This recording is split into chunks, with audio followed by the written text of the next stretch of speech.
Сәлем достар, менің каналыма қош келдіңіздер.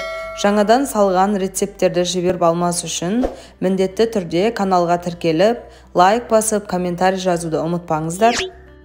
Бүгін дәмі тіл үйіретін голубцы тағамын дайындаймыз. Ол үшін мен ең бірінші ыдысқа күрішті салып, қайнаған суды құйып, бетін жауып, 10-15 минутқа қойып қоямын.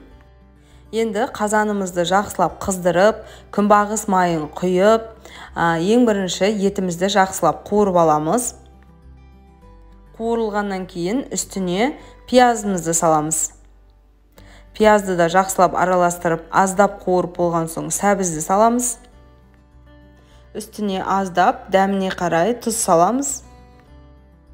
Барлығын жақсылап араластырып, қазанның қақпағын жауып, оттың астын жай қоямыз. Міне әдемі болып қуырылды.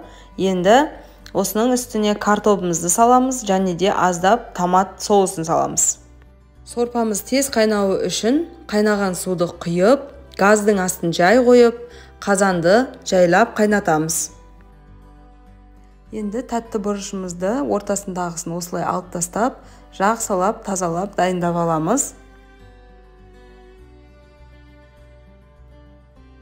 Одан соң ыдысқа осылай тартылған етімізді саламыз, жаңағы бұқтырылған күрішімізді, аздап пияз саламыз, аздап томат соусы, тұз және қара бұрыш салып, барлығын жақсылап араластырып, бұрышымыздың ішіне саламыз.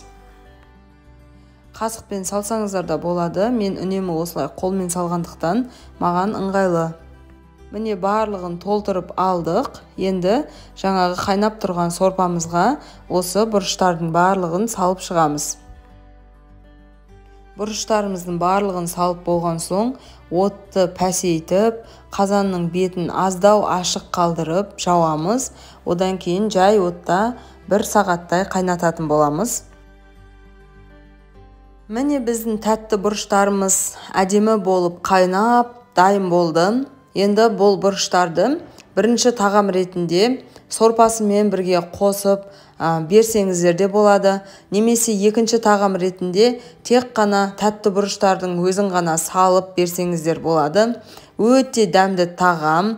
Міндетті түрде жасап көріңіздер. Егер мүлдем жасамағандарыңыз болса, жасауға сіздерге кеңес беремін. Видеоны соңына дейін қарағандарыңызға рахмет. Міндетті түрде лайк басып, комментарий жазып, каналға тіркелуді ұмытпаңыздар.